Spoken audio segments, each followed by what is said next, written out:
My name is Alex, and I'm 38 years old. Last night, at a family dinner that was supposed to be a celebration, my parents called me a deadbeat in front of my sister and her wealthy new fiancé. Amidst the clinking of silverware and the forced smiles, they dismantled my self-worth piece by piece, mocking my career, belittling my income, and painting me as a perpetual disappointment. But then my father, a man who fancies himself an expert on all things luxury, noticed the watch on my wrist. He picked it up and, with a condescending smirk, sneered at its craftsmanship, preparing to use it as the final, definitive proof of my failure. What they didn't know was that watch, the one they held up for ridicule with their arrogant ignorance, was about to expose their entire life of lies and change my destiny forever. If you've ever felt undervalued by your own family, made to feel like an outsider in your own home, drop a comment letting me know where you're watching from. Hit that like button and subscribe if you believe that the truth, eventually, always finds a way to shine, even in the darkest of moments. My life, for the last 5 years, has been a quiet symphony of sacrifice. It all started when my dream shattered like a crystal dropped on a concrete floor. I had poured my soul, my entire savings, and a decade of my horological expertise into a boutique watch brand with a partner I trusted like a brother. I remember the last day of hope, standing in our small workshop, sunlight cutting through the dusty windows, illuminating schematics and prototypes. We were on the verge of success, orders were trickling in, watch blogs were buzzing. Then I arrived one Monday morning to find the space stripped bare. He was gone, along with all our investment capital, leaving behind a short, clinical note full of empty apologies and a mountain of debt that would have buckled a stronger man. Moving back home with my parents at 33 wasn't just humiliating, it felt like a full-scale surrender. My father, Robert, a man who built his entire identity on his past successes as a sales executive, never let me forget it. "The business world isn't for dreamers, Alex," he'd say, his tone dripping with a mixture of pity and contempt, as if my failure was a personal affirmation of his own harsh life philosophies. They welcomed me back, but it wasn't an act of unconditional kindness. It was a business transaction where only they knew the terms. It didn't take long for me to realize that my father's success was a carefully maintained mirage. Bad investments in the 2000 seconds and a lifestyle they could no longer afford had drained his retirement. They were teetering on the edge of financial ruin, but keeping up the appearance of prosperity, the large house, the country club membership, the vacations was more important than anything. And I, the failed son, became their silent, invisible solution. I turned my childhood bedroom, with its fading posters of cars I'd once dreamed of, into a repair workshop. My skill with complicated, high-end timepieces, what my father once called a cute hobby, became their lifeline. I worked day and night, my back hunched over my bench in the glow of a loop light, servicing Patek Philippe's and Rolexes for wealthy clients across the country. The money flowed into my account and almost immediately out again to cover their mortgage, my mother Carol's credit card bills, and my father's country club membership. I had become a financial ghost in my own home, an unseen income stream that allowed them to continue their performance of prosperity. The injustice wasn't that I was helping. I love my parents. The injustice was in their complete and utter refusal to acknowledge it. To the outside world, and even within the walls of that house, I was the failed son who had come crawling back. My younger sister, Jessica, the eternal golden child, was another story. She worked a mid-level marketing job but lived like an heiress, all thanks to our parents' generosity, or more accurately, my long hours at the workbench. I remember once, they took a 2-week Caribbean vacation, a trip I financed by repairing 3 incredibly complex vintage chronographs. I didn't go. The excuse was that I needed to work, but the truth was they didn't want my presence spoiling their illusion. When they returned, tanned and relaxed, They showed me pictures. My mother, Jessica, and my father, laughing on a sailboat. "Too bad you couldn't make it, Alex," my mother said. "But someone has to hold down the fort, right?" She said it without a hint of irony. Another memory still stings like an open wound. It was my father's 60th birthday. I had spent 6 months restoring a vintage 1950 seconds Omega Seamaster, a watch he had always coveted. I sourced the parts myself, cleaned every microscopic gear, and polished the case until it shone like new. When I presented it to him at his party, he gave it a cursory glance. "Thanks, Alex," he said, before turning to boast to his guests about the new set of golf clubs Jessica had bought him, a gift I knew for a fact was charged to the credit card I had paid off the month before. Later that evening, I found the Omega I had poured my heart into sitting on the entryway table, practically forgotten, underneath a pile of junk mail. That's when I understood. My contributions weren't just unappreciated. They were actively and willfully ignored. They didn't fit the story they told themselves of the successful, generous parents and their disappointing son. In their world, I was a background character, a means to an end. They needed my money, but they couldn't acknowledge its source, because to do so would shatter their own illusion of power and self-sufficiency. So they maintained the narrative of their deadbeat son, all while quietly spending the fruits of his labor.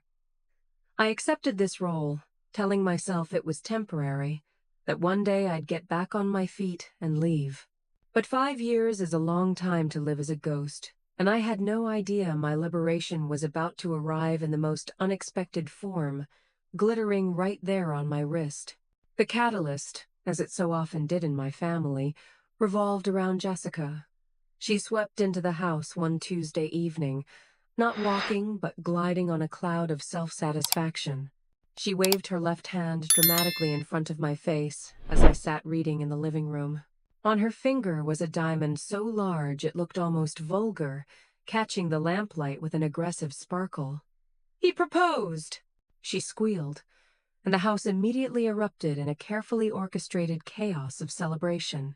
The fiancé was Mark, a 5-year-old vice president at a major investment bank. I'd met him once. He was tall, confident, and exuded an aura of new money that my father both envied and admired. My parents were practically delirious with joy. This was the golden ticket they had been waiting for. It wasn't just a wedding, it was a merger. Mark wasn't just a son-in-law, he was a living, breathing validation of their entire worldview. He was the embodiment of the flashy, tangible success they worshipped, the very kind they believed I had so miserably failed to achieve. "An investment banker," my father kept saying that night, clapping me on the shoulder as if in consolation for my own small life. "See, Alex? That's how it's done. Bold moves, calculated risks." He had no idea of the irony, that his own bold moves had left them dependent on my meticulous, risk-averse watch repairs. Mark's arrival completely upended the home's already fragile equilibrium. Suddenly, nothing was good enough. The living room rug looked so tired. The dinnerware was exhausting to look at. My mother began talking about minor renovations to impress Mark's family. These comments were always made within my earshot, never a direct request. But the implication was as clear as day. We need more money, and you are expected to provide it. The pressure was no longer subtle. It was overt and urgent. A week after the engagement, my father sat down with me in my workshop, a rare occurrence so alarming it felt like a summons. He looked around at the specialized tools and disassembled watch movements with poorly disguised disdain. "Alex," he began, his voice taking on the tone of a CEO addressing an intern. "We're having a dinner party next Saturday, just the family and Mark, of course. We need to make a good impression. First official family get-together." "Of course," I said, not looking up from my loop, my focus on a tiny escapement wheel, a thin shield against what I knew was coming. "That means we all have to be on our A game. Jessica has a new dress. Your mother does too. I think you should invest in a new suit. The one you wore last time looked a bit worn. I finally looked up, the light from my bench lamp glinting off his glasses. I can't afford a new suit right now, Dad. I'm saving for some new equipment. It was a half-truth. I was saving, but not for equipment. I was saving for my escape. He sighed, a sound of profound disappointment he had perfected over the years. Always with the excuses. Alex, this is your sister. Her future. Can't you, just for once, stop being selfish and think of the family? The jab landed hard. Selfish. I, who had paid their electricity bill 3 days prior, was being called selfish. I didn't argue. It would have been useless. I just nodded and returned to my work, feeling his gaze like a physical weight on my back. But something inside me had shifted. My quiet resignation was beginning to crack. For years, I had told myself I was doing the right thing, that family came first. But now, faced with the blatant demand to finance my own humiliation, I began to question who my sacrifice was really for. Was it for my family, or was it just to maintain an elaborate lie? This big event, Jessica's engagement to Mark, wasn't just a cause for celebration. It had become a referendum on my worth, and I knew, with a dreadful certainty, that I was going to be found wanting. The coming Saturday dinner wasn't just a meal. It was a trial, and I had already been cast as the defendant. And I had no idea that their own arrogance was about to hand me the judge's gavel. The week leading up to the fateful dinner was a form of slow-motion torture, each day bringing a new, slight, a fresh, subtle reminder of my place in the family hierarchy. The escalation wasn't a single explosion, but a series of 1,000 cuts, each one deeper than the last, delivered with surgical precision. The first incident was over the engagement gift. My mother called me into the kitchen on Tuesday morning, her finger tracing over a tablet displaying a high-end jeweler's website.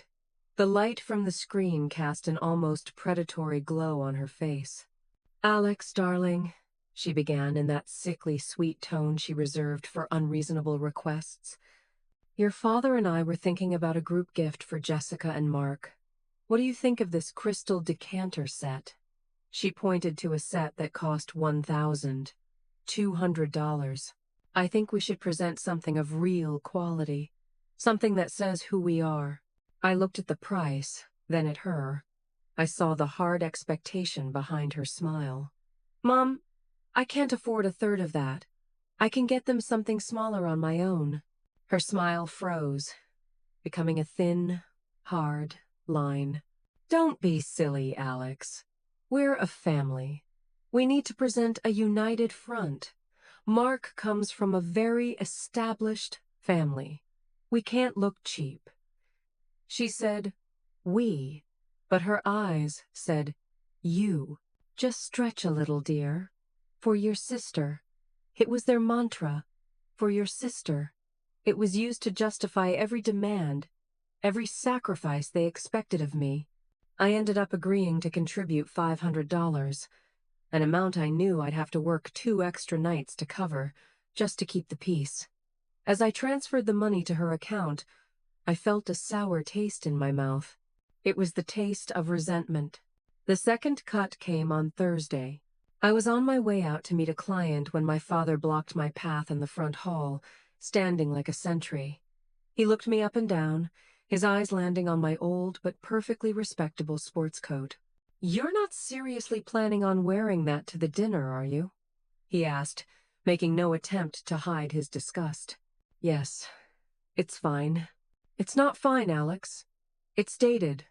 Mark wears bespoke suits. You'll look like his waiter." He pulled out his wallet and produced a single $50 bill. It was crumpled, as if it had been forgotten in his wallet. "Here," he said, thrusting it at me. "Go buy something decent. Don't embarrass the family." The gesture was worse than an insult. The $50 couldn't buy a decent tie, let alone a suit. It was a performance of power, a way to underscore my supposed dependency and failure. I looked at the bill in my hand, then back at him. "I'll manage," I said coolly, placing the bill on the hall table and walking out. As I walked down the driveway, I could feel his eyes boring into my back, a gaze of pure disappointment and contempt. The escalation climaxed on Friday evening, the night before the dinner. I was working late in my workshop, trying to finish a complex repair, when Jessica walked in without knocking. She was holding a stack of wedding magazines, and she had the look of someone about to make a request they knew they had no right to make. "Alex," she said, placing the stack on my workbench, covering the schematics I was studying. "I'm in a bit of a financial bind with the wedding." I said nothing, just waited, a familiar weariness washing over me. Mark and his family are covering the big stuff, but there are some overages. The floral package upgrade, the band instead of a DJ, little things. She flipped a page to a picture of a couple dancing in a lavishly decorated ballroom. "I was wondering if you could help out. Just about 5,000 as an early wedding gift."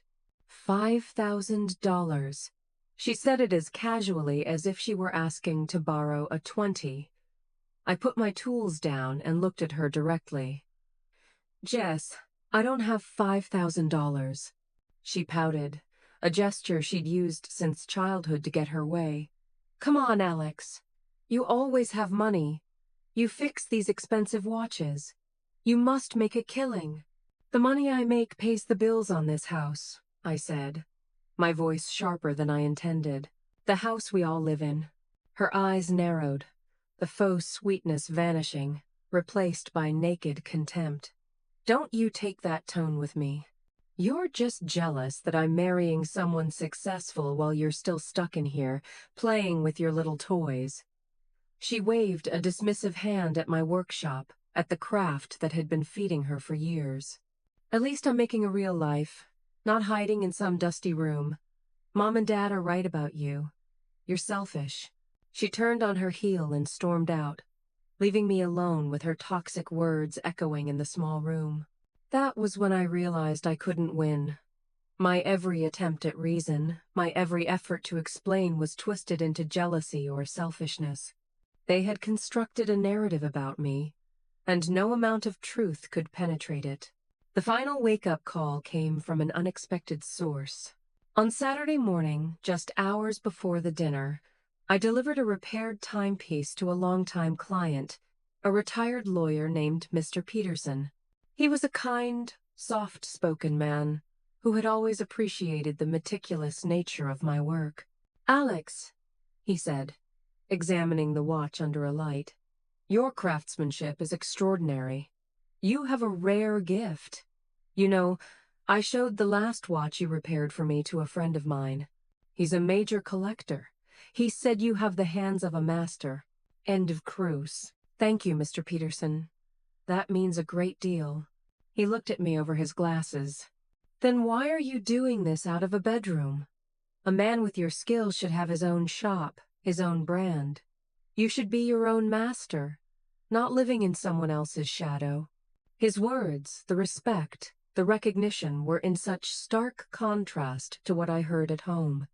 He, a near stranger, saw a value in me that my own family refused to see. As I drove home, Mr. Peterson's words replayed in my head. Living in someone else's shadow. That was exactly what I was doing. And tonight, I was expected to sit at that dinner table and take it all again. But as I walked into my house, a cold resolve began to form within me. I was tired of the shadows. It was time to step into the light, even if it blinded them. The dinner began with a suffocating phoniness. The house smelled of roast chicken and my mother's expensive perfume. The table was set with the good china, the kind that only came out for guests they truly wanted to impress. Mark, the fiancé, was the center of the universe.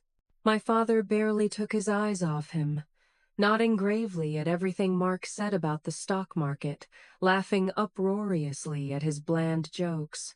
My mother was his ever-attentive server, refilling his wine glass, asking about his family, his job, his future plans. Jessica and I sat opposite each other, a frosty silence between us since our argument. She spent the evening either gazing adoringly at Mark or angling her hand to catch the light on her ring.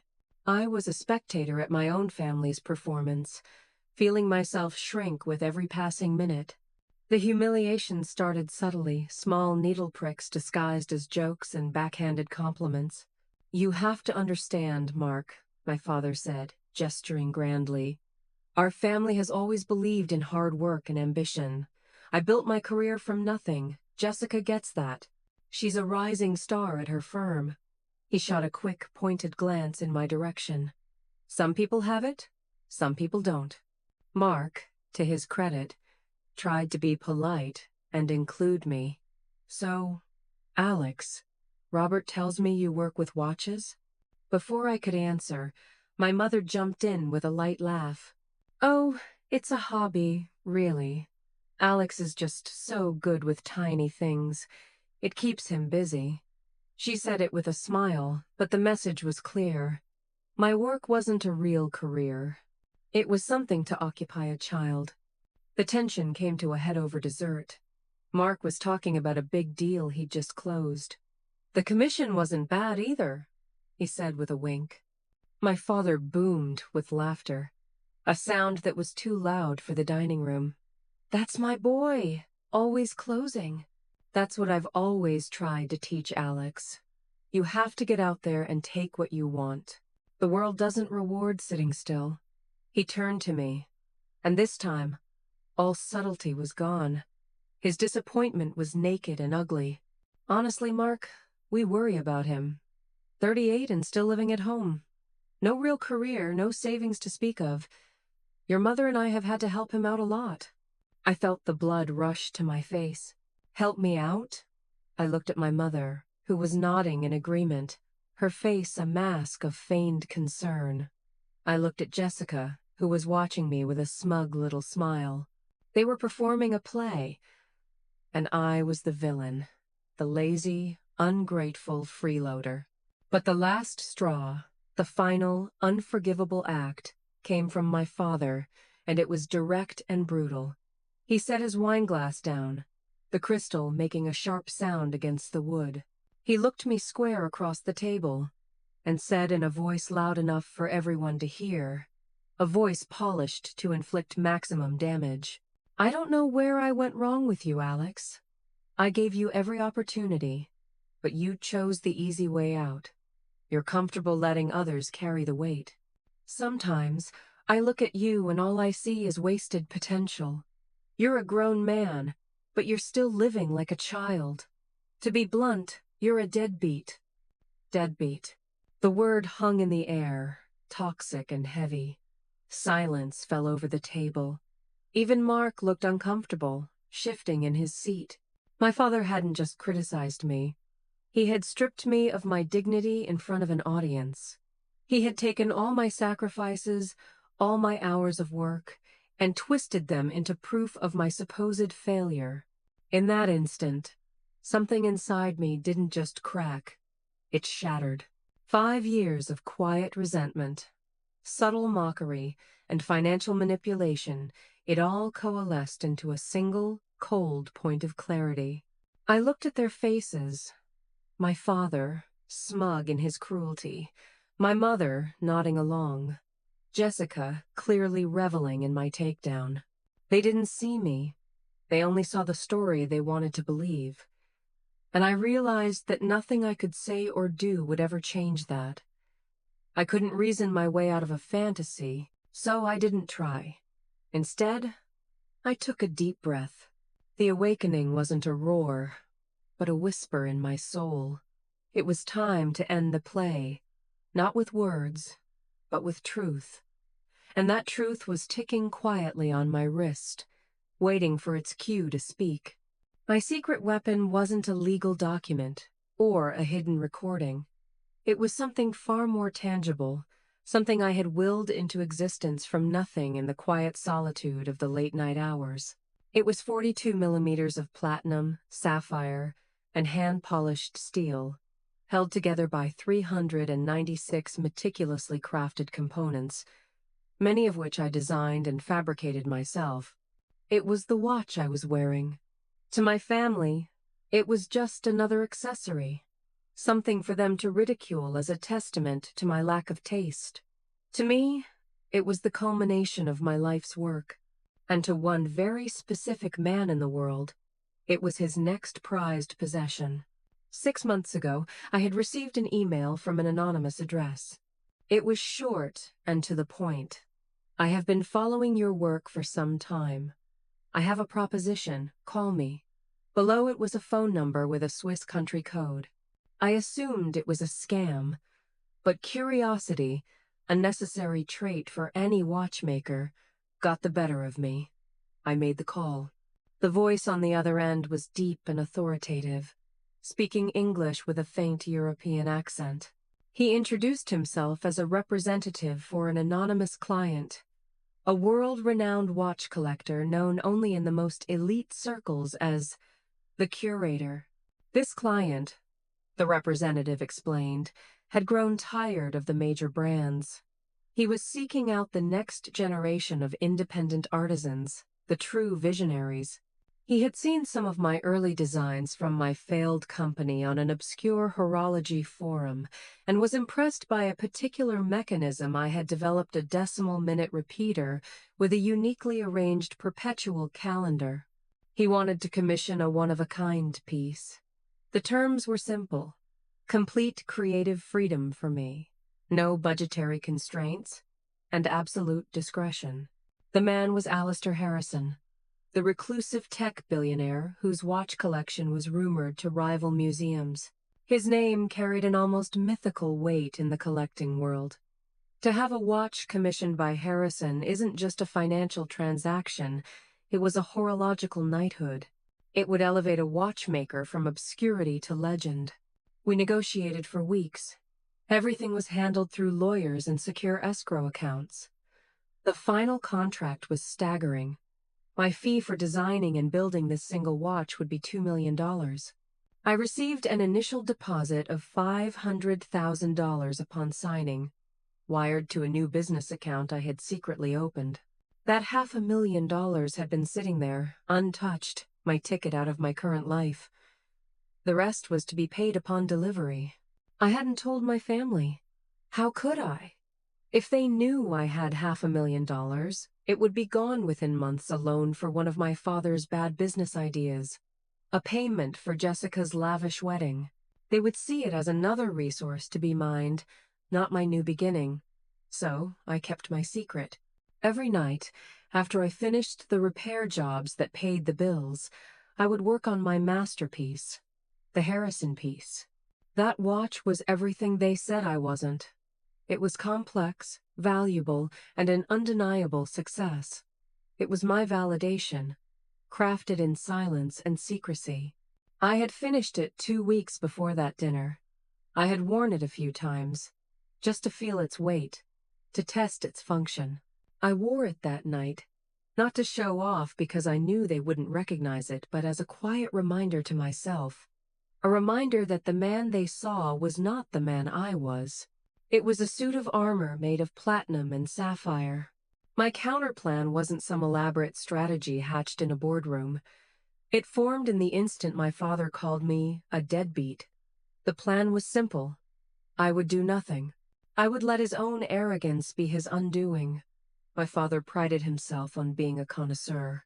He read lifestyle magazines, pontificated about fine wine, and had an opinion on everything from art to automobiles. He particularly loved to talk about watches, often quoting famous brand names as if he were personal friends with their CEOs. But his knowledge was a mile wide and an inch deep. He knew names and prices, but he knew nothing of the art, of the mechanics, of the heart of a timepiece. I knew that sooner or later, in his effort to impress Mark, his attention would fall on my watch. And when it did, he wouldn't be able to resist showing off his expertise. He would pick it up. He would ridicule it. and that's when the trap would spring. I wouldn't have to yell or argue. I would just have to state the facts. I would let the watch tell its own story. My plan was silence, patience, and an absolute faith in the power of truth to expose a lie. And as I sat there, absorbing my father's insult, I glanced down. The second hand was sweeping smoothly, a perfect, unstoppable motion, just like the justice that was about to be served. The silence after my father's insult stretched for a moment, thick and awkward. Mark cleared his throat, clearly wanting to change the subject.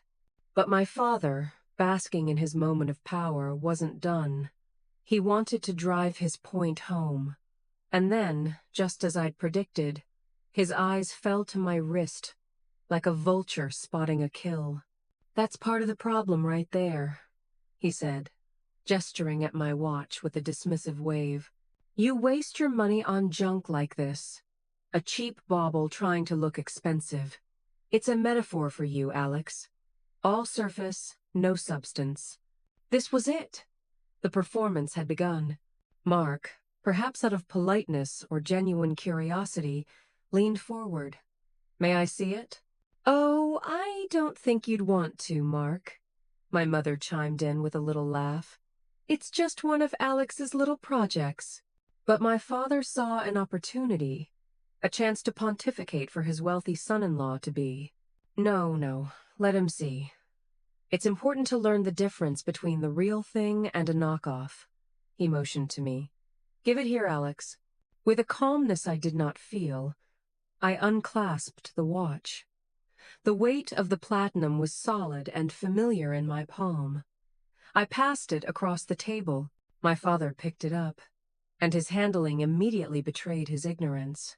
He grabbed it by the face, smudging the anti-reflective sapphire crystal with his thumbprint. A true collector never would. "You see, Mark?" He began his lecture, turning the watch over in his hands. "At first glance, it looks impressive. Shiny metal case. But the weight is all wrong. Far too light for a quality timepiece. A blatant lie. Platinum is one of the densest precious metals." The watch had significant heft. "And the movement," he continued, flipping it over. I had given it a sapphire exhibition caseback, revealing the intricate mechanism within. "An amateur would think this is complex, but look at the finishing. The edges aren't beveled properly. It's a mass-produced Chinese movement, made to look Swiss. A cheap imitation." Every word he spoke was a fabrication. I had spent over 100 hours on the hand beveling and polishing of the bridges and plates alone, a technique known as anglage, a hallmark of the highest-end watchmaking. Mark, who clearly knew more than my father, was squinting. He wasn't an expert, but he was wealthy enough to have been around quality. He could tell something was off with my father's assessment. "Really? The finishing looks quite detailed to me." My father waved him off. "And this dial. A cluttered mess, trying to do too much. Perpetual calendar, minute repeater. A real brand would never clutter a face like that." He was at the peak of his hubris, completely unaware he was digging his own grave. He slid the watch back across the table toward me. "An object lesson, Mark. Don't be fooled by appearances. True value is in the name, the heritage." He tapped his own Rolex, a standard Datejust model. "Like this. This is real quality." Finally, it was my turn. I picked up my watch, wiping his thumbprint off the crystal with a napkin. I spoke, and my voice was clear and steady in the quiet room. "You're wrong, Dad," I said. "On every single point." My father snorted. "Oh, really? Well then, enlighten us, Mr. Expert."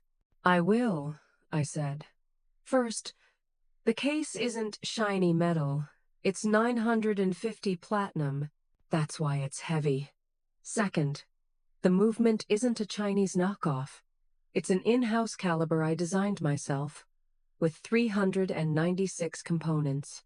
And the finishing you called cheap is known as Côte de Genève and anglage, all done by hand. It takes about 150 hours just to finish the movement. I paused, letting the words sink in. Jessica was staring.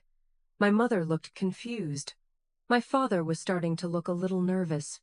I turned to Mark. Your father was right about one thing. The dial design is complex. That's because it combines a decimal-minute repeater, an exceedingly rare complication, with a perpetual calendar that displays the moon phase for both the northern and southern hemispheres. I had to invent a new mechanism to make them work together. Mark was now looking at me with a new kind of respect. He was a man who worked with numbers and complexity. He understood the scale of what I was describing. That's incredible, he said. Who made it? I did, I replied. Then I turned back to my father. You said true value is in the name. Would you like to know the name associated with this watch? My father's smugness was gone, replaced by a tense defensiveness. Some obscure little brand, I suppose. No, I said. It doesn't have a brand name. It's a unique piece. A private commission. I gave it a beat, locking his eyes with mine. It was commissioned by Alistair Harrison. Oh, if I had dropped a live grenade on the table, it could not have had a greater effect. Jessica and my parents looked blank. The name meant nothing to them. But Mark sat bolt upright. His eyes widened. Alistair Harrison? The Alistair Harrison? Are you serious? I'm quite serious, I said. I've been on the phone with him every week for the last 6 months. My father's collapse was swift and total. You're lying, he stammered, but there was no conviction in his voice. How? How would someone like him even know who you are? He found me. He values actual craftsmanship, Dad. Not brand names, not showing off, but the art. Something you would never understand. Now, everyone was looking at me. Their narrative of me, Alex the failure, Alex the deadbeat, was dissolving into thin air before their very eyes. Jessica was the first to speak. If it's for someone like that, she said, her voice barely a whisper, it must be expensive. I looked at each of them in turn, my mother, pale and silent, Jessica, calculating, and my father, who looked like he was about to be physically ill.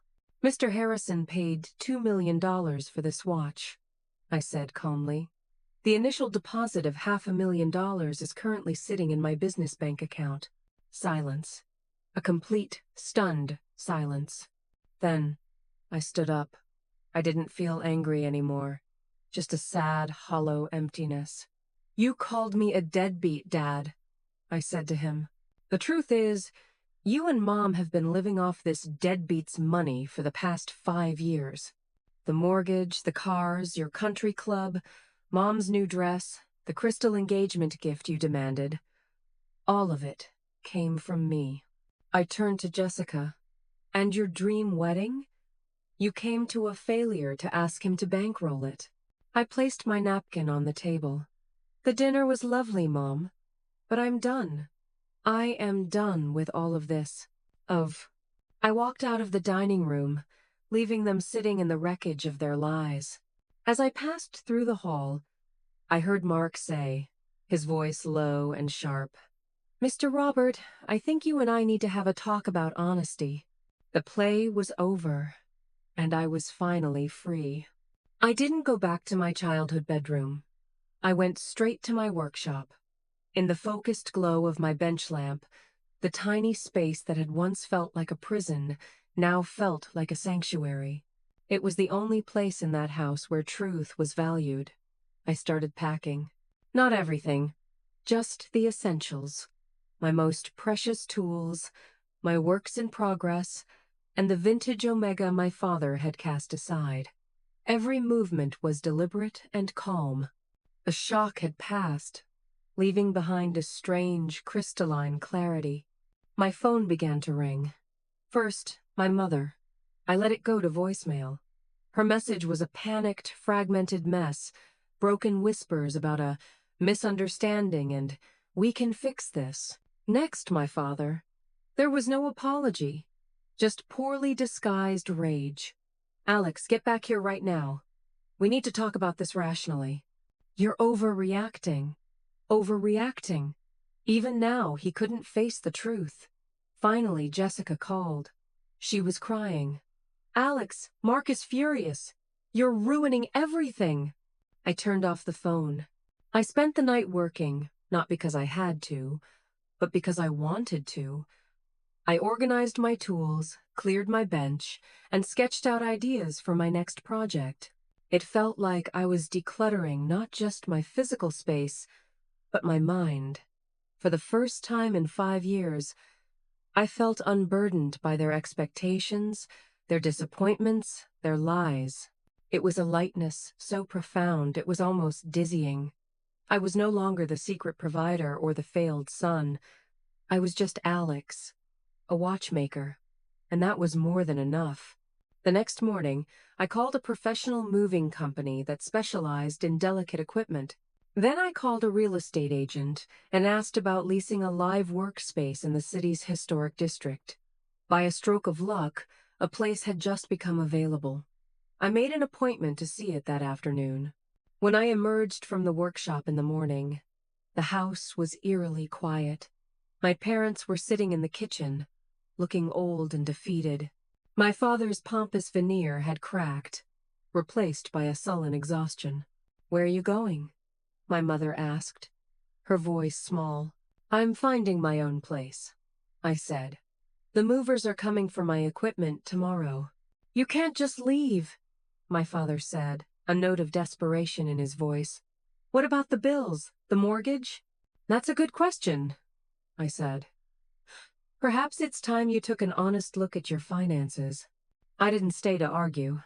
I took my car keys and left. As I drove away, I looked at the house in my rear-view mirror. For years, it had symbolized my failure. Now, it just looked small. A stage for a sad play that had finally closed. The new space was perfect. It had exposed brick walls, high ceilings, and massive windows overlooking a cobblestone street. There was enough room for a state-of-the-art workshop downstairs and a comfortable apartment upstairs. I signed the lease on the spot, paying the first 6 months in advance with a fraction of my deposit. That evening, I sat in my empty new apartment, eating pizza out of the box and drinking a beer straight from the bottle. The silence wasn't heavy. It was peaceful. I turned my phone back on. There were over 30 missed calls. But there was also one email. It was from Alistair Harrison. "Alex," it read, "just spoke with my lawyers. The final payment has been transferred to escrow. Will be released to you upon delivery next week. I am beyond excited to see our masterpiece. The world needs to know about your talent. Congratulations." Sitting there on the cold floor, I smiled. This wasn't just a new start. It was the beginning of the life I was always meant to have. A life built on truth, driven by passion, and entirely my own. 8 months later, the sound of my workshop had changed. It was no longer the solitary tick of an escapement in a cramped bedroom, muffled by the sounds of complaints and demands from the other side of the door. Now, it was a symphony of purpose. The soft whir of my new CNC machine, the precise click of tools on my walnut workbench, and occasionally the laughter of the 2 young apprentices I had taken on to train, who looked at me with a reverence I had never received from my own father. Preston Watchworks was no longer a broken dream. It was a thriving, breathing entity. After Alistair Harrison took delivery of his watch, he did something unexpected. He broke his legendary seclusion to pen a long article for a prestigious horological journal, hailing my work as the arrival of a new American master. That article, accompanied by detailed photographs of the Harrison piece, opened the floodgates. Commissions began pouring in from collectors in Geneva, Hong Kong, and Dubai. I was able to pick and choose my projects, focusing on pieces that truly challenged and inspired me.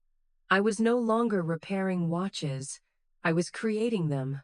The loft apartment above my workshop had become a home, filled with books, jazz, music, and the smell of good coffee.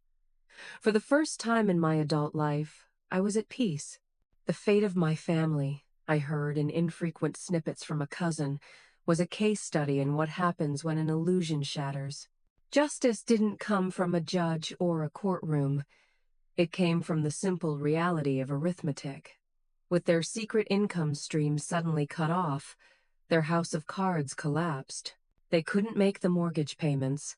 They were forced to sell the house, the very source of their pride and status, at a loss to avoid foreclosure. They moved into a small rental condo in a much less prestigious area. My father, the man who had always presented himself as a business savant, was forced to confront the stark reality of his own financial failures. With no one left to blame, he grew bitter and withdrawn. My cousin said he spent most of his days watching financial news and muttering about missed opportunities. My mother, having lost her social stage, had to take a part-time job at a clothing boutique to help make ends meet. As for Jessica and Mark, their storybook romance never happened. Apparently, after Mark witnessed my family's deceit and greed firsthand that night, he began to see Jessica in a new light. He saw her not as a partner, but as a product of a toxic family system, someone who was willing to participate in the humiliation of her own brother for gain. He broke off the engagement a month after I left, citing that he couldn't marry into a family built on deception. Jessica, shocked and humiliated, had to move into a small apartment and face the reality of living on her own budget for the first time in her life. They tried to make contact. My mother left tearful voicemails. Jessica sent long, rambling emails that blamed everyone but herself. My father, in a final act of hubris, sent me a business plan he had written for my company, offering to come on as a senior advisor. I didn't respond to any of them. Instead, I established a firm but silent boundary. Every month, I had my lawyer send an anonymous check to my parents. It wasn't a large amount, just enough to cover basic necessities. It wasn't an act of forgiveness, but an acknowledgement that, despite everything, they were my parents, and I didn't want them on the street. But it was on my terms, with no strings attached, and no opportunity for manipulation. It was an allowance, not leverage. One afternoon, strolling near my workshop, I passed a pawn shop. In the window, amongst the tarnished jewelry and old cameras, I saw it, my father's Rolex Datejust, the watch he had held up as the symbol of real quality. It sat there, under a thin layer of dust, its second-hand still. He had obviously been forced to sell it. I didn't feel a sense of triumph. I didn't feel anger. I just felt a profound sadness for a man who had valued the symbols of success more than success itself, and in the end, had lost both. I kept walking, leaving the watch and the past it represented behind me. My life was now measured by the intricate movements of my own creation, not by the stopped hands of another man's pride. As I sit in my workshop tonight, surrounded by the tools that have become an extension of myself, I often reflect on the journey that brought me here. The greatest lesson I learned had nothing to do with money or success. It had to do with value. For years, I allowed my worth to be determined by a jury of three: my father, my mother, and my sister, who were predisposed to always find me wanting. I worked tirelessly to meet their expectations, only to realize the goalposts were designed to constantly move. Their betrayal, as painful as it was the greatest gift they ever gave me. It forced me to stop seeking external validation and to find it within myself instead. I found it in the precision of a balance wheel, the artistry of an escapement, the patience required to make hundreds of tiny parts work in perfect, harmonious concert. My value wasn't in my bank balance, but in the integrity of my work and in the dignity I had reclaimed. Sometimes the people who are supposed to be your biggest supporters become your biggest obstacles. They build a cage for you out of their expectations and criticisms, and they convince you it's for your own safety. But true freedom doesn't come from pleasing your jailers. It comes from realizing you held the key all along. That watch wasn't what set me free. The truth of it did. The truth that I had built something of immense value in silence, even when surrounded by the noise of doubt. Have you ever had to prove your worth to the people who should have seen it all along? I'd love to hear your story in the comments below. And if this story resonated with you, please give this video a thumbs up, subscribe to our channel, and share it with someone who might need to hear that their true value comes from within. Remember, never let anyone else tell you what time at Island. Build your own damn watch. Thank you for listening.